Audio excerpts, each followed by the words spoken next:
అందరికీ శుభోదయ. మా మమ్మీ ఛానల్ని లైక్ చేయండి, సబ్స్క్రైబ్ చేయండి, కామెంట్ చేయండి. అందరికీ బతుకమ్మ శుభాకాంక్షలు.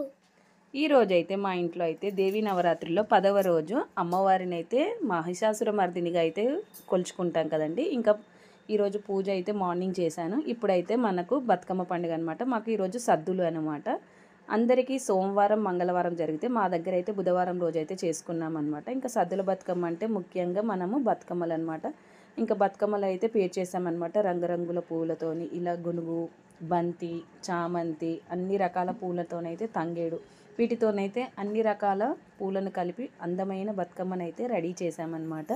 మొత్తానికైతే మా బతుకమ్మనైతే రెడీ అయిపోయింది. ఇంకా అమ్మవారికి పూజనైతే చేసేసుకున్నాను అనమాట. ఎందుకంటే సాయంత్రం బతుకమ్మ ఉంది కాబట్టి ఈరోజైతే తొందరగా పూజ చేసేసాను అనమాట. ఇలా బతుకమ్మకైతే మంగళహారతిని అయితే ఇచ్చేసి తర్వాత నేను అమ్మవారి మహిషాసుర మర్దిని అవతారం అని చెప్పాను కదా, అష్టోత్తరాన్ని అయితే చదువుకున్నాను. పూజనైతే సాయంత్రం 4:30కి అయితే చేసుకొని ఈరోజు పిండి వంటలు అలాగే మన ఇంట్లో వండుకునే వంటలన్నీ అయితే ఇవే ఉంటాయి కదండి. సద్దులకైతే పెరుగన్నము, మలిద అలాగే చింతపండు పులిహోర వీటినే అమ్మవారికి అయితే ఈరోజు నైవేద్యంగా పెట్టి ధూపం దీపం నైవేద్యం సమర్పయామి అని అమ్మవారికి అయితే చూపించి ఇంకా ఫైనల్గా బతుకమ్మకైతే ఇలా రెడీ అయిపోయామన్నమాట.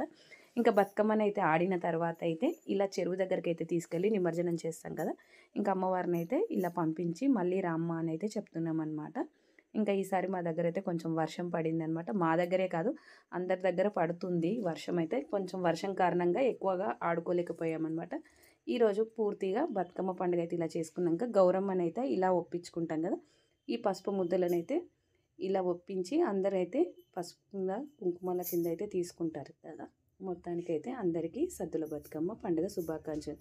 నచ్చిందా? మీరందరూ ఎలా జరుపుకున్నారో ఒక కామెంట్ చేయండి ప్లీజ్.